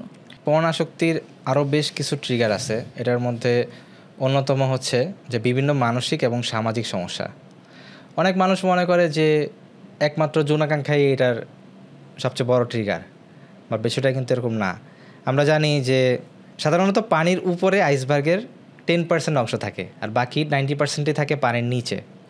তো ওই যৌনাকাঙ্ক্ষাটা হচ্ছে ওই উপরের 10%, আর পানির নিচের যে 90% সেখানে আছে হচ্ছে যে বিভিন্ন মানসিক এবং সামাজিক সমস্যা, যেমন ওসিডি, ডিপ্রেশন, অ্যাংজাইটি, তারপর স্ট্রেস এবং বিভিন্ন পারিবারিক সমস্যা, অফিসের সমস্যা, ক্যারিয়ারের সমস্যা, লো সেলফ কনফিডেন্স, চাইল্ড অ্যাবিউজ, এই জিনিসগুলো কিন্তু এটার ট্রিগার হিসাবে কাজ করে। কারো যদি লাইফে এই ধরনের কোনো মানসিক সমস্যা থাকে বা পারিবারিক সমস্যা থাকে, তখন এই জিনিসগুলোকে আইডেন্টিফাই করে এগুলোকে আগে সমাধান করতে হবে। একটা মানুষ যখন ডিপ্রেশনে পড়তেছে বা তার যখন মন খারাপ হচ্ছে, তার তো আল্লাহর কাছে ফিরে যাওয়ার কথা, তার তো এটা মনে করার কথা যে আমি তো দুর্বল, আমি পারতেছি না আমার সিচুয়েশনটা চেঞ্জ করতে, তো ওয়াই নট আমি অজু করে আমি 2 রাকাত নামাজ পড়ি এবং আল্লাহর কাছে আমি চাই যে আল্লাহ তুমি আমার সিচুয়েশনটা বদলায় দাও, আমাকে তুমি শান্তি দাও। কিন্তু একটা মানুষ যখন এই হেলদি ওয়েতে তার যেই ফিলিংসটা এটাকে সে যখন ম্যানেজ করতেছে না, তখনই শয়তান তার কাছে এসে বলতেছে যে তোমার তো মন খারাপ, তুমি পর্ন দেখো, তোমার কাছে ভালো লাগবে, কারণ তোমার ব্রেইনের ডোপামিন রিলিজ হবে, তুমি বেটার ফিল করবা। সো এভাবে করেই একটা মানুষ তার যে লাইফের যে সমস্যাগুলো মানসিক এবং সামাজিক, এগুলোকে ম্যানেজ না করার কারণে সে পর্নে ডুবে যাচ্ছে। অর্থাৎ ফার্স্ট থিং আমাদের যেটা করতে হবে, আমাদের এই ট্রিগারগুলো আইডেন্টিফাই করা যে আমি কোন কোন সিচুয়েশনে আমি পর্নটা দেখতেছি, এবং ওই জিনিসগুলোর সমাধান বের করা। এই ক্ষেত্রে সে যদি তার কোনো লাইফের সমস্যা নিজে সমাধান করতে না পারে, তাহলে তার অবশ্যই উচিত অভিজ্ঞ কারো পরামর্শ নেওয়া। এক্ষেত্রে কোনো বড় ভাই হতে পারে, কোনো আলেম হতে পারেন, অথবা কোনো ইসলামিক সাইকোলজিতে এক্সপার্ট কেউ হতে পারেন, কোনো মেন্টর হতে পারেন, তিনি তার সাথে আলোচনা করে এই বিষয়টা সমাধান করতে পারেন। তাহলে যেটা দেখা যাবে যে তার যে পর্ন দেখার যে রেটটা সেটা অনেকটাই কমে আসবে ইনশাল্লাহ। আচ্ছা মিনহাজ ভাই, আমাকে বলেন তো সোশ্যাল মিডিয়া কিভাবে পর্নকে ট্রিগার করে? খুব গুরুত্বপূর্ণ একটা কোশ্চেন করছেন ভাই। এটা খুবই কমন। আমরা যাদেরকে নিয়ে কাজ করি তাদের একটা বড় অংশের ক্ষেত্রেই আমরা দেখতে পারি যে তারা সোশ্যাল মিডিয়ার কারণে তারা পর্নে ডুবে যান। কিভাবে? একটা মানুষ যখন ধরলাম ফেসবুকে ঢোকেন, তখন সে নর্মালি স্ক্রল করতে থাকে। স্ক্রল করতে করতে এক সময় তার সামনে একটা অশ্লীল কিছু একটা চলে আসে। চলে আসার পর সে একটা ভিডিও দেখে, 2টা ভিডিও দেখে, এরপরে কয়েকটা দেখতে থাকে। দেন তার কাছে মনে হয় যে আমার আরও এক্সট্রিম কিছু দেখা উচিত। এখানে তার উচিত ছিল আসলে একেবারে প্রথম যখন ট্রিগার্ড হলো তখনই সতর্ক হয়ে যাওয়া। যখন সে একজন গায়রে মাহরাম নারীকে দেখে ফেললো তখনই তওবা করা, আল্লাহ অভিমুখী হওয়া, যে ব্যাপারটা সে করেনি। আমার কাছে মনে হয় যে আসলে সোশ্যাল মিডিয়াকে বা এই যে টেকনোলজিক্যাল অ্যাডভান্সমেন্টকে আমরা যতটা গ্লোরিফাই করি, আসলে এর ক্ষতিগুলোকে নিয়ে আমরা ওভাবে আলোচনা করি না।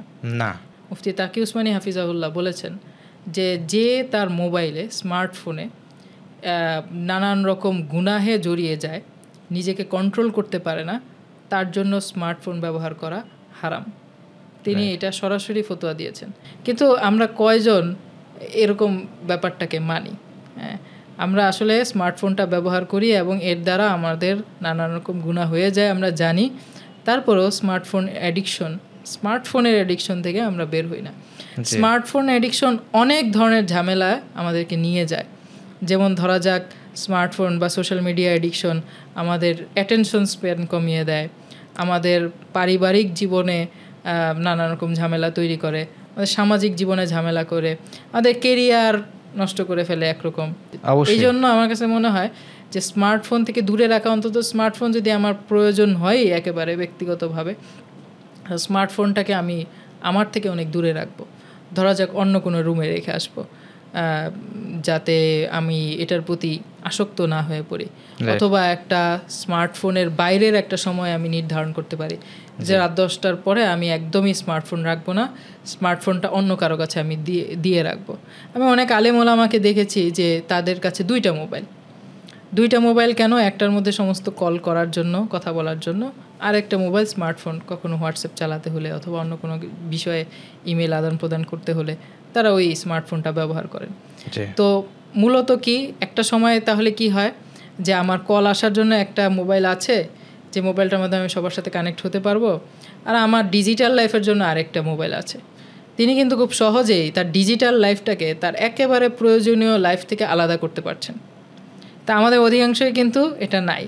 একটা স্মার্টফোনের ভেতর আমাদের প্রয়োজনীয় লাইফটা এবং ডিজিটাল লাইফটা একসাথে অ্যাটাচড হয়ে যায়।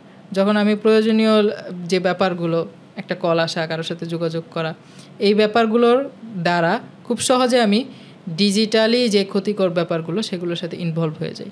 এজন্য আমার কাছে মনে হয় দুইটা ফোন রাখা, একটা হচ্ছে সাধারণ বাটন মোবাইল, আরেকটা হচ্ছে ডিজিটাল লাইফটার জন্য একটা আলাদা ভিন্ন মোবাইল।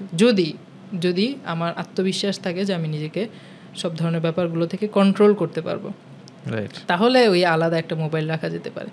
তো ভাই আরও অনেক বিষয় আছে আপনি বলছিলেন, এর মধ্যে আর কোন কোন বিষয়গুলো আছে যেগুলো পর্ন অ্যাডিকশন থেকে একজন মানুষকে মুক্তি দিতে পারে? আপনার একজন মানুষের লাইফের যে গোল, এটা ঠিক করাটাও কিন্তু খুব জরুরি। অনেকের যেটা হয় কি, যে আপনার ধরেন সে চিন্তা করলো যে আমি একজন ডাক্তার হব কিংবা আমি একজন ইঞ্জিনিয়ার হব, বাট ডাক্তার হয়ে যাওয়ার পর বা ইঞ্জিনিয়ার হয়ে যাওয়ার পর এরপর সে কী করবে? সে হয়তো জব করবে, কিংবা ডাক্তার হলে সে হয়তো কোনো চেম্বারে বসবে কিংবা কোনো হসপিটালে জব করবে। বাট সে যদি এভাবে চিন্তা না করে, যদি আর একটু বড়ো চিন্তা করতো যে আমি যদি ডাক্তার হই তাহলে আমি এখন থেকে 20 বছর বা 30 বছর পরে গিয়ে আমি একটা বড় হসপিটাল দিব, যেখানে সপ্তাহে একদিন মানুষদেরকে ফ্রিতে চিকিৎসা দেওয়া হবে। কিংবা আমি হয়তো ইঞ্জিনিয়ার হিসেবে হয়তো জব শুরু করব, বাট আমি একটা সময় আমি ব্যবসা করব এবং আমি এখন থেকে 20 বছর বা 30 বছর পরে গিয়ে আমি একটা বড় ইয়াতিমখানা দিব, যেখানে অনেক ইয়াতিম বাচ্চারা খুব সুন্দর একটা লাইফ পাবে এবং সেখানে তারা পড়াশোনা করতে পারবে। তো দুটা বিষয় কিন্তু আলাদা। কেউ যদি ওই বড় গোলটা নিয়ে চিন্তাই না করে, তার মধ্যে কিন্তু ওই বড় জিনিসটা পাওয়ার যে আকাঙ্ক্ষা, সেটা কখনোই কাজ করবে না। আর তার গোলটা যত বড় হবে, ওই গোলটাকে ঘিরে তার যে বর্তমানের পরিকল্পনাটা, সেটাও কিন্তু অনেক স্ট্রং হবে।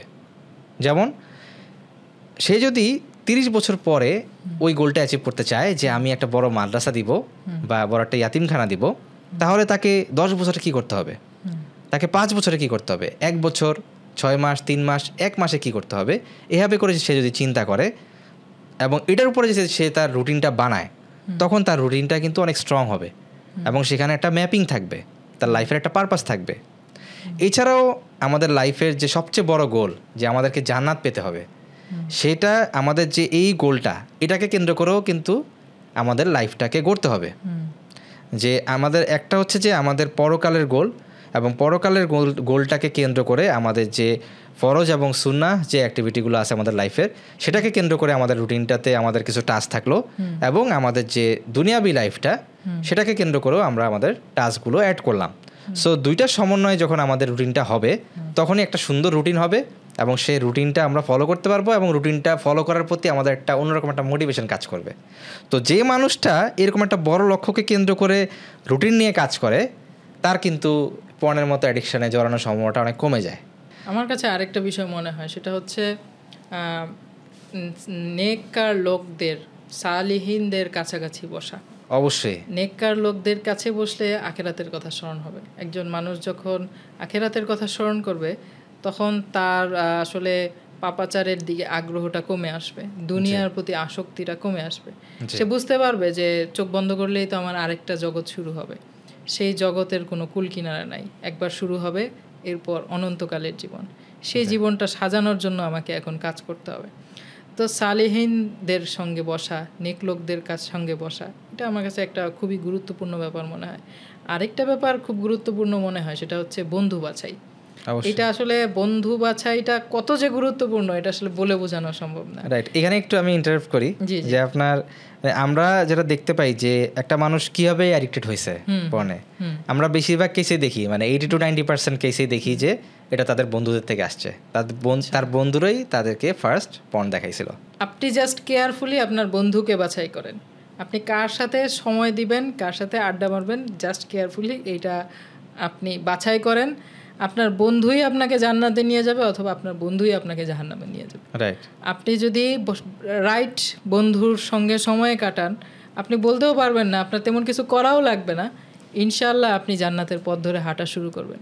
রাইট। আর যদি আপনি অগোছালোভাবে আপনার বন্ধু বাছাই করেন, আপনি যদি অসতর্কভাবে আপনার খারাপ বন্ধুদের সঙ্গে মেশা হয়ে যায়, তাহলে হলফ করে বলতে পারি যে আপনি আস্তে আস্তে আপনার রাইট ট্র্যাক থেকে সরতে থাকবেন।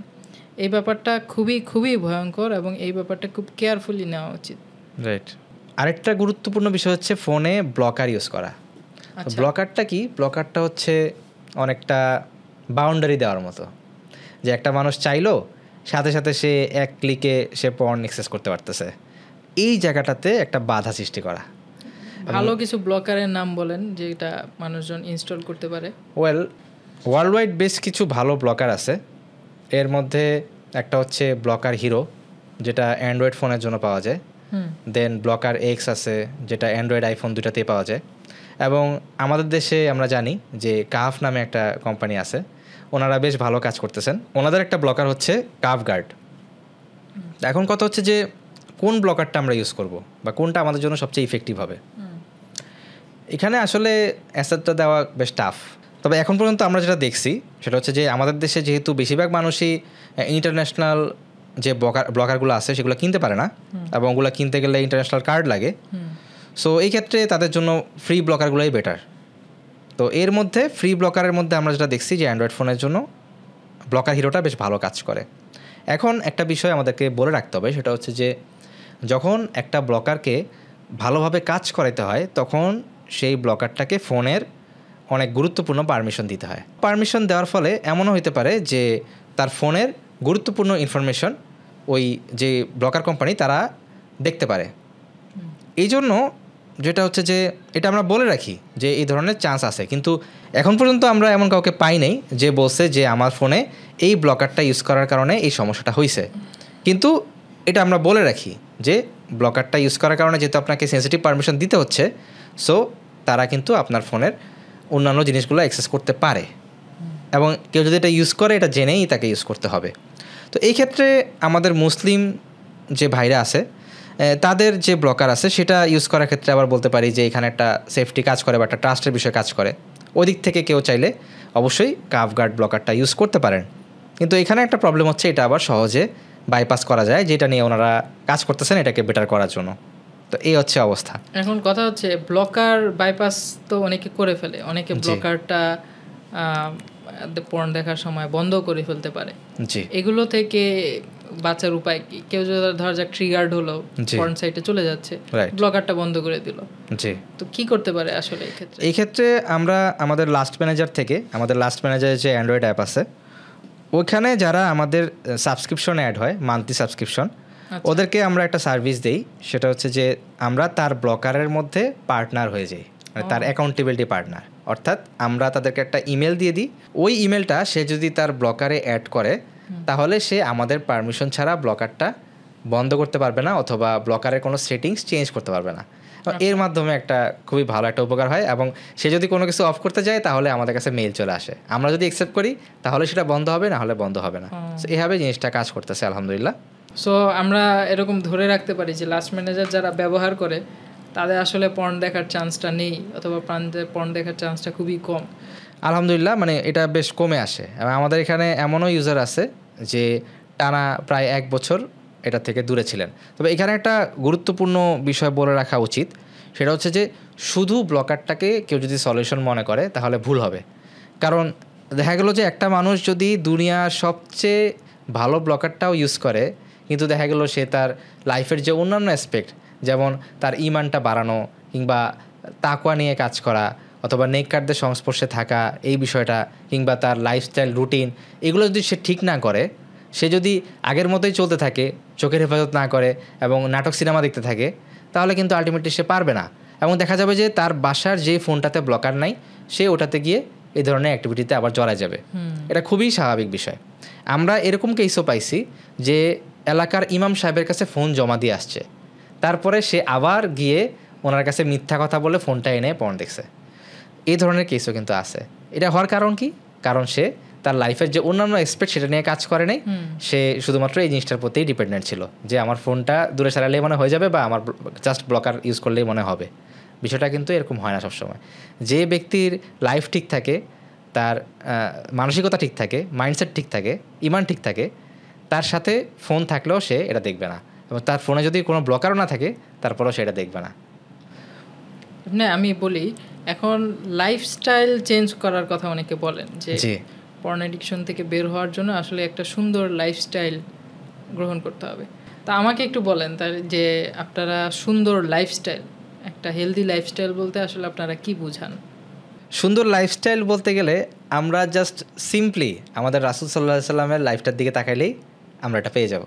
আচ্ছা, উনি ওনার খাবার হ্যাবিটটা কেমন ছিল, ওনার ঘুমের হ্যাবিটটা কেমন ছিল, ওনার ইবাদতের হ্যাবিটগুলো কেমন ছিল, উনি মানুষের সাথে কীভাবে মিশতেন, এই বিষয়গুলো যদি আমরা একটু খেয়াল করি তাহলেই কিন্তু আমরা সব সমাধান পেয়ে যাই। এবং আমরা যদি সুন্নাহ অনুযায়ী আমাদের লাইফটাকে সাজাই তাহলেই কিন্তু আমাদের জন্য হয়ে যাবে। তো এই ক্ষেত্রে দেখেন রাসূল সাল্লাল্লাহু আলাইহি সাল্লাম কী বলছেন যে তোমরা যখন খাবা তোমাদের পেটের 1/3 খাবার, 1/3 পানি এবং বাকি 1/3 শ্বাস প্রশ্বাসের জন্য রাখবে। এটা আমরা কয়জন করি? বেশিরভাগ মানুষই এমনভাবে খায় এবং পুরো প্লেট ভরায় সে খায়। ইয়েস, প্লেটও ভরা থাকে, ওই খাবার খেয়ে পেটও ভরে যায়। তো পেট যদি ভরা থাকে তাহলে তার যৌনাকাঙ্ক্ষা বেশি থাকবে, তার ঘুমের নিডটাও বেশি থাকে। তখন আলটিমেটলি সে অনেকক্ষণ ঘুমায়, তার দিন শুরু হয় দেরিতে, তার কাজে আগ্রহ থাকে না। আলটিমেটলি দেখা যায় যে সে যখন কাজে পিছায় যায়, আনপ্রোডাক্টিভ থাকে, ওইখান থেকে সে হতাশ হয়ে যায় এবং সেখান থেকে সে এই ধরনের কাজে জড়িয়ে পড়ে। এই জন্য ভাই আমাদের প্রথমত খাবার রুটিনটা ঠিক করা, খাবার কমিয়ে ফেলা, এনার্জেটিক খাবার খাওয়া, বাট যেটা হচ্ছে যে পরিমিত খাওয়া, কম খাওয়া, এবং এসার পরে কোনো কাজ না রাখা, রাইট টাইমে ঘুমিয়ে যাওয়া। তাহলে যেটা হচ্ছে যে দেখা যাবে যে আমরা তাহাজ্জুদটাও পড়তে পারবো, আমাদের সব নামাজের ওয়াক্তে নামাজগুলোও পড়া হবে, সকাল সকাল আমরা ফজরের পরে আমাদের দিনটা শুরু করতে পারবো, কাজে বরকত পাবো, প্রোডাক্টিভিটি আসবে, আমাদের লাইফটা গুছানো হবে এবং আলটিমেটলি আমরা এইসব গুনাহের কাছ থেকে নিজেদেরকে বিরত রাখতে পারবো ইনশাল্লাহ। আচ্ছা, আর আরেকটা ব্যাপার আমরা এখন ডাক্তারদের মুখে প্রচুর শুনি, সেটা হচ্ছে খাবারের সময় তাড়াহুড়ো করে না খাওয়া। রাসূলুল্লাহ সাল্লাল্লাহু আলাইহি সাল্লামের খাবারের হ্যাবিটটার দিকে যদি আপনি তাকান, রাসূলুল্লাহ সাল্লাম খাবার খেতেন এবং তোয়াইমুশ শাকির ছিলেন, তিনি খাবার খেতেন আবার আল্লাহ তাআলার কৃতজ্ঞতা আদায় করতেন। হ্যাঁ, তিনি তাড়াহুড়ো করে খেতেন না। পানিটা খাওয়ার সময় তিনি 3 ঢোকে খেতেন। মানে আমরা তো সাধারণত খাবার পানিটা খাওয়ার সময় বেশ হাড়ি করি, খুব তাড়াহুড়া করে কাজটা করে ফেলি। কিন্তু এখন আমাদের যত দিন যায় আমরা দেখি যে আমাদের বুফের অভ্যাস তৈরি হয়, আমাদের অমুক ব্যাপারের অভ্যাস তৈরি হয়, যার ফলে আমরা আমাদের হ্যাবিটই বানায় নিছি যে যত দ্রুত খাওয়া সম্ভব, যত বেশি খাওয়া সম্ভব। এই জায়গাটা থেকে, এই লাইফস্টাইলটা থেকে আমাদের আসলে বের হয়ে আসা উচিত। আচ্ছা, আমরা তো জানি কিছু খাবার দাবার মানুষের মাঝে যৌন চাহিদা বাড়িয়ে দেয়। এই জন্য আপনারা মনে হয় অবিবাহিতদেরকে কিছু খাবার দাবার খেতেও নিষেধ করেন। কি কি খাবার আছে আপনাদের লিস্টে? ওয়েল, এই ক্ষেত্রে যে খাবারগুলো খেলে যৌন চাহিদা খুব বেশি বেড়ে যায়, হ্যাঁ, এগুলোর থেকে একটু দূরে থাকা। এটা এখন আজকালকার এই যুগে কেউ যদি জাস্ট একটু চ্যাটজিপিটিতে বা গুগলে সার্চ করে, সে কিন্তু ওই খাবারের লিস্টটা পেয়ে যাবে যে বাংলাদেশি কোন খাবারগুলো খেলে যৌন চাহিদা অনেক বেশি বেড়ে যায়। সো ওগুলো একটু অ্যাভয়েড করা বা একটু কম করে খাওয়া, এটা হচ্ছে মূল বিষয়। আরেকটা বিষয় হচ্ছে যে আপনি ধরেন বের করলেন যে এই খাবারগুলো খেলে যৌন চাহিদা বেড়ে যাচ্ছে, এবং ধরেন আপনার কোনো একটা দিন হয়তো খেয়ে ফেলা হয়েছেও, তখন আবার এটা মনে করার কোনো কারণ নাই যে আমি তো এটা খেয়ে ফেললাম, এর কারণে মনে হয় আমার আজকে সমস্যা হয়েই যাবে। এটা মনে করার কোনো কারণ নাই, বরং আপনি আপনার হ্যাবিটের মধ্যে যে ব্যায়াম করার বিষয়টা এটা নিয়ে আসেন, এবং যেটা হচ্ছে যে মাঝে মাঝে যে রোজা রাখা, যেটা রাসূল সাল্লাল্লাহু আলাইহি ওয়াসাল্লাম আমাদের কিন্তু বলছেন যে তোমরা যদি বিয়ে করতে না পারো তোমরা রোজা রাখো। তো আমাদের অবশ্যই উচিত যে সপ্তাহের অন্তত 2 দিন সোমবার এবং বৃহস্পতিবার এই সময়টাতে রোজা রাখার চেষ্টা করা, এবং প্রতি মাসের যে আয়ামে বিদের যে রোজাটা, এই রোজাগুলো রাখার চেষ্টা করা। এবং এগুলো যদি আমরা ঠিকভাবে ফলো করি ইনশাল্লাহ খাবারের কারণে আমাদের তেমন কোনো সমস্যা হবে না। পর্ন অ্যাডিকশনের আরেকটা কারণ আমি দেখতে পাই, সেটা হচ্ছে হতাশা। আমরা অনেককে দেখি যে আসলে বেশ কিছুদিন নিজেকে নিয়ন্ত্রণে রাখতে পেরেছে, এরপর সে পর্ন দেখে ফেলেছে। পর্ন দেখার পরে তার মধ্যে প্রচণ্ড হতাশা কাজ করছে, তার জীবনটা এক্ষেত্রে মিসমার হয়ে যাচ্ছে। এরপর দেখা যাচ্ছে এই এক হতাশা তাকে বহু হতাশার দিকে নিয়ে যাচ্ছে। তো আমার মনে হয় এক্ষেত্রে একজন মুসলিমের উচিত দ্রুত তওবা করে ফেলা। অবশ্যই একজন মুসলমান সে যখন এরকম কোনো একটা আসক্তিতে ভুগে পর্ন দেখে ফেলে বা মাস্টারবেশন করে ফেলে, সে তৎক্ষণাৎ তার মধ্যে যখন গিল্টি ফিলটা আসবে, এখন এক শ্রেণীর মানুষ তো আসলে বলে যে না, ইটস ওকে, এখানে গিল্টি ফিল করার কোনো ব্যাপার নাই। কিন্তু একজন মুসলিমের তো একটা বড় গুনাহ করে ফেলেছে, সে কিভাবে গিল্টি ফিল না করে থাকতে পারে? এবং একজন মানুষের গিল্টি ফিল হবেই মুসলমানের। তো যখন সে এরকম নিজেকে অপরাধী ভাবতে শুরু করবে, ঠিক তৎক্ষণাৎ তখনই তাকে একটা ভালো কাজ করা, তওবা করে ফেলা। রাসূলুল্লাহ সাল্লাল্লাহু আলাইহি সাল্লাম কিন্তু তার এক সাহাবীকে শিখিয়েছেন যে যখন কোনো অন্যায় হয়ে যাবে তখন তৎক্ষণাৎ ভালো কাজ করে ফেলা। ভালো কাজ মন্দ কাজকে মিটিয়ে দিবে। তো এক নাম্বার হচ্ছে তার কাজটা হচ্ছে তওবা করে ফেলা, এবং তওবার সময় তওবার যে শর্তগুলো আছে আপনি জানেন, যে কাজটা করেছে সে ব্যাপারটা নিয়ে লজ্জিত হওয়া, এবং সামনে কখনো করবে না এই ব্যাপারটা নিয়ে মনে মনে দৃঢ় প্রতিজ্ঞ হওয়া। সামনে তো হয়ে যেতে পারে, কিন্তু আমি এখন সেটা মাথায় আনবো না। আমি মনে করব যে না, সামনে আমি নিজেকে কন্ট্রোল করব, যেভাবেই হোক নিজেকে কন্ট্রোল করব। এভাবে সে তাওবাটা করে ফেলবে, এবং তৎক্ষণাৎ সে হয়তো বা কোরআন তেলাওয়াত, 2 রাকাত নামাজ পড়ে তাওবা করা, এই ব্যাপারগুলোর দিকে চলে যাবে, অথবা ভালো কোনো মানুষের সাহচর্যে চলে যাবে, কোনো মাজলিস, কোনো হালাকায় যে নিজেকে ইনভলভ করবে। তাহলে দেখা যাবে তার মধ্যে এই যে হতাশাবোধ তৈরি হবে না। আরেকটা ব্যাপার আমার কাছে খুব জরুরি মনে হয়, সেটা হচ্ছে নিজের মোবাইলটাকে তো অবশ্যই দূরে রাখবে, কোনো খারাপ চিন্তা যেন না আসে, এজন্য নিজের মধ্যে ভালো হ্যাবিট তৈরি করা, বই পড়ার অভ্যাস তৈরি করা। যখন একজন মানুষ পর্ন অ্যাডিকশনের মতো খারাপ ব্যাপার থেকে বের হয়ে আসার চেষ্টা করবে, তখন সমপরিমাণ আনন্দের একটা বিষয় তো তার লাগবে। সেটা কি হতে পারে? সেটা হতে পারে জ্ঞান অর্জন করা, বই পড়ার মতো বিষয়, সেটা হতে পারে যে নতুন কোনো বিষয়, কোনো স্কিল শেখার মতো বিষয়। তখন মানুষ একটা সুন্দর মানে রিফর্মের মধ্যে দিয়ে যাবে, তার হ্যাবিটটা আবার রিফর্ম হবে। আরেকটা ব্যাপার আমার কাছে খুব জরুরি মনে হয়, সেটা হচ্ছে মানুষের অনেক গুনাহ হয় মজলিসে একসাথে থাকার কারণে, আবার অনেক গুনাহ হয় একাকিত্বে থাকার কারণে। যখন যে গুনাহটা হয়ে যাবে তখন তার উল্টোটা করতে হবে। মানে একজন মানুষ যদি একাকিত্বে ভোগার কারণে তার গুনাহ হতে থাকে, তখন সে যেন দ্রুত মানুষের সাথে ইন্টারেক্ট করে। একজন পর্ন অ্যাডিক্টেড ব্যক্তি সে যখন ফিরে আসতে চাবে, আমি তখন তাকে বলবো যে প্লিজ আপনি আপনার পারিবারিক মানুষদের সঙ্গে কোয়ালিটিফুল টাইম কাটান। আপনি আপনার মোবাইলটা বন্ধ করেন, দেখেন আপনার আম্মু কী করছেন। আপনি আপনার মোবাইলটা বন্ধ করে আপনার ছোট ভাইদের সঙ্গে, আপনার বোনদের সঙ্গে একটু খেলাধুলা করে আসেন, একটু সময়টা কাটিয়ে আসেন। তাহলে এই যে আপনার যে ব্যাপারটা, সেই ব্যাপারটা চলে যাবে। আমার আরেকটা বিষয় মনে হয়, সেটা আপনি ভালো বলতে পারবেন, সেটা হচ্ছে ব্রিদিং এক্সারসাইজ করে নিজেকে ডিস্ট্র্যাক্ট করে ফেলা। একজন মানুষের মধ্যে যদি এই জাতীয় বিষয়ে সে ট্রিগার্ড হয়, তখন ইনস্ট্যান্টলি নিজেকে ডিস্ট্র্যাক্ট করতে হবে। কিভাবে করতে হবে? কয়েকটা বিষয় তো আছেই, এর মধ্যে একটা খুবই কার্যকর উপায় ব্রিদিং এক্সারসাইজ। তো ব্রিদিং এক্সারসাইজের আসলে প্রক্রিয়াটা কি হতে পারে আপনি একটু যদি বলে দিতেন। আচ্ছা, ব্রিদিং এক্সারসাইজের জিনিসটা এটা অনেক ব্যাপক একটা বিষয়। আমরা যেটা জানি যে উইম হফ ব্রিদিং নামে একটা ব্রিদিং আছে, যেটার জনক হচ্ছে উইম হফ নামে একজন ব্যক্তি। তো ওনার শরীরে ইকোলা ভাইরাস পুশ করা হয়েছিল। আচ্ছা। এবং যেটা দেখা গেছে যে উনি ব্রিদিং করে করে ওই ভাইরাসটাকে মেরে ফেলছেন, অবশ্যই আল্লাহর কুদরতে। আচ্ছা। তো এই জিনিসটা একটা মেডিসিনের মতো কাজ করে এই ব্রিদিংটা। সো ব্রিদিংটা এতটাই পাওয়ারফুল, এবং ব্রিদিং এক্সারসাইজ এমন একটা জিনিস যেটার মাধ্যমে সাবকনসিয়াস মাইন্ডের সাথে কানেক্ট করা সম্ভব। তো এটা একটা বড় জগৎ, এবং এখানে কিছু রিস্কি ফ্যাক্টরও আছে, এই জন্য এটা নিয়ে খুব বেশি ঘাটাঘাটি করা উচিত না। এবং এখানে জাস্ট সিম্পলি যে জিনিসটা দরকার অতটুকু হইলেই হবে। যেমন আমি আপনাদেরকে বলে দিচ্ছি যে কতটুকু আপনারা করবেন, সেটা হচ্ছে যে সিম্পলি নাক দিয়ে দীর্ঘশ্বাস নেওয়া এবং দীর্ঘশ্বাস ছাড়া। শ্বাস নেওয়ার সময় বুক ফুলানো, শ্বাস ছাড়ার সময় বুকটা ছোট করে ফেলা। এভাবে করে একটা প্যাটার্নে এক্সারসাইজটা করা যেতে পারে। তো এখানে একটা প্যাটার্ন হচ্ছে স্মুথ প্যাটার্ন, যেটা কিনা 4 সেকেন্ড ধরে শ্বাস নিলাম, আবার সাথে সাথে 4 সেকেন্ড শ্বাসটা ছেড়ে দিলাম। আরেকটা বিষয় খেয়াল রাখতে হবে, সেটা হচ্ছে যে মেরুদণ্ড যাতে সোজা থাকে এবং চোখটা বন্ধ করে এটা করা, তাহলে যে ওয়ার্ল্ডলি যে ডিস্ট্রাকশন বা যে খারাপ চিন্তাগুলো আসতেছে সেগুলো খুব সহজেই দূর হতে থাকবে ইনশাল্লাহ। তো এই এক্সারসাইজটা কেউ যদি টানা 5 থেকে 10 মিনিট করে, ইনশাল্লাহ তার মাইন্ডটা অনেকটাই ফ্রেশ ফিল করবে সে, এবং তার মাইন্ড থেকে যে ডিস্ট্রাকশনগুলো সেগুলো অনেকটাই চলে যেতে থাকবে। সে অতীতেও না ভবিষ্যতেও না, সে মোটামুটি একটা বর্তমান স্টেটে চলে আসবে এবং সে যে কাজটা করতে যাচ্ছিল বা যে কাজে ফোকাস দিতে চাচ্ছিল সেই কাজটা সে সহজেই করতে পারবে ইনশাল্লাহ।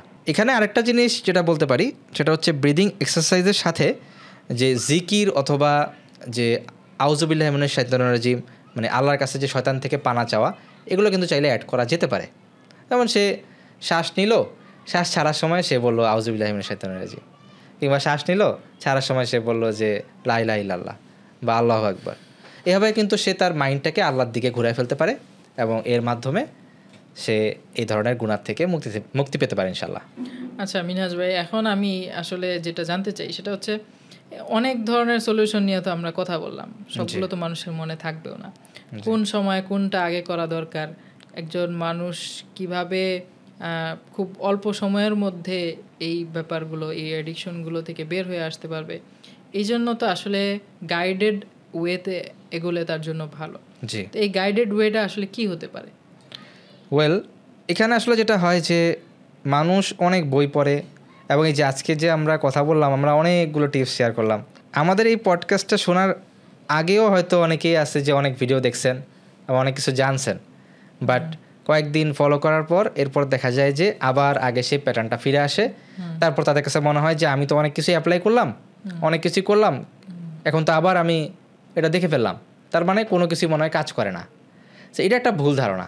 তো এক্ষেত্রে সে যাতে ট্র্যাকে থাকতে পারে, এই জন্য তার একটা গাইডেড সিস্টেম এবং তার একজন অভিজ্ঞ পার্টনার বা অ্যাকাউন্টেবিলিটি পার্টনার কিংবা একজন মেন্টরের সাথে যদি সে কানেক্টেড থাকে, এটা তার জন্য অনেক উপকারী হবে ইনশাল্লাহ।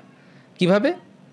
সেটা হচ্ছে যে সে কি রেগুলারলি তার রুটিনটা ফলো করতেছে কি না, সে কি তার ফোনে ব্লকার ইউজ করতেছে কি না, এবং ব্লকারে সে যদি তার মেন্টরকে অ্যাড করে রাখে, আবার এদিকে সে যদি রেগুলার একটা ট্র্যাক রাখে যে আজকে আমি পর্ন দেখছি কি দেখি নাই, যদি দেখে থাকি সে কখন কোথায় কিভাবে কেন দেখলাম, এই বিষয়গুলো যদি সেভ থাকে, এবং সে যদি একটা কমিউনিটির মধ্যে থাকে যেখানে কেউ তাকে চেনে না বাট তারা সবাই একই জার্নিতে আছে এবং একে অপরকে হেল্প করার চেষ্টা করতেছে, এরকম একটা এনভায়রনমেন্ট সে যদি পায়, সেক্ষেত্রে সব কিছু মিলে তার কিন্তু এখান থেকে বের হওয়াটা সহজ হবে।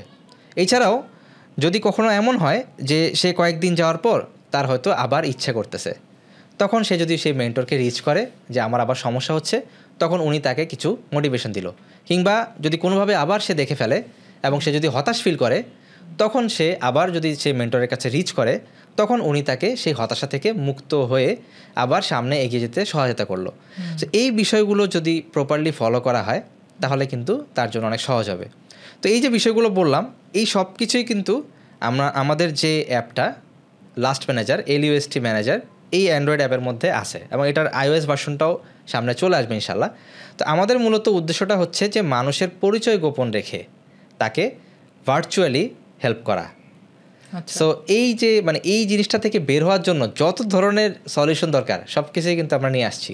এবং ওই যে ব্লকার নিয়ে যে জটিলতার কথাটা বললাম, যে আপনার কিছু ব্লকার আছে যেটা বাইপাস করা যায়, আবার এদিকে দেখা যাচ্ছে যে সিকিউরিটি নিয়ে একটা মানুষের মধ্যে সংশয় কাজ, এটা কি তার জন্য সিকিউর হবে কি না। সো এই জন্য আমরা এই সমস্যাটা সমাধান করার জন্য আমরা এটা নিয়ে প্রচুর রিসার্চ করতেছি। আশা করি খুব দ্রুতই আমরা এটা একটা সলিউশন করতে পারবো ইনশাল্লাহ। সো সবাই আমাদের জন্য দোয়া করবেন, আমরা যাতে আপনাদের জন্য আরও ভালোভাবে কাজ করতে পারি, কারণ এটা আসলে পুরোপুরি শয়তানের এগেনস্টে একটা কাজ এবং ডিরেক্ট শয়তানের এগেনস্টের কাজ। তো এরকম অনেক মানুষ আমরা দেখছি যে যার লাইফে তেমন কোনো গুণাই নেই, এবং আমাদের কাছে যারা আসে প্রত্যেকের মানে বেশিরভাগের ক্ষেত্রে এমন, তার লাইফে সে বলে যে ভাই আমি কোনো গীবতও করি না, মিথ্যা কথা বলি না, বা আমার সাথে ভালো ব্যবহার করি। আমার কাছে মনে হয় ভাই আমার লাইফে তেমন কোনো গুণাই নেই, শুধুমাত্র এই জায়গাটাতেই আমি আটকাই গেছি। তো ঠিক এই একটা জায়গা থেকে আমরা মানুষকে বের করার জন্য কাজ করতেছি। ডেফিনেটলি বোঝা যাচ্ছে যে আমরা শয়তানের কাছে কোনো প্রিয় মানুষ না এবং অনেক শয়তানের কাছে আমরা ঘৃণিত। সো আপনাদের দোয়াটা আমাদের অনেক বেশি দরকার, যাতে আল্লাহ আমাদেরকে শয়তান থেকে হেফাজত করেন এবং আল্লাহ আমাদেরকে আরও বেশি বেশি তৌফিক দেন যাতে আমরা আপনাদের জন্য ইফেক্টিভ কিছু করতে পারি ইনশাল্লাহ। জি, আমিও আপনার কাছে দোয়া চাই, আমার দর্শকদের কাছে দোয়া চাই। এই পডকাস্টটা যদি কোনো মানুষের উপকারে আসে তাহলে ইনশাল্লাহ আমরা সদকায়ে জারিয়া হিসেবে আমাদের আমলনামায় এই ব্যাপারগুলো যুক্ত হতে থাকবে ইনশাল্লাহ। ইনশাল্লাহ। আজকের পডকাস্টটা এখানেই শেষ করছি। আসসালামু আলাইকুম রহমতুল্লাহ। ওয়ালাইকুম আসসালাম ওয়া রাহমাতুল্লাহি ওয়া বারাকাতুহু।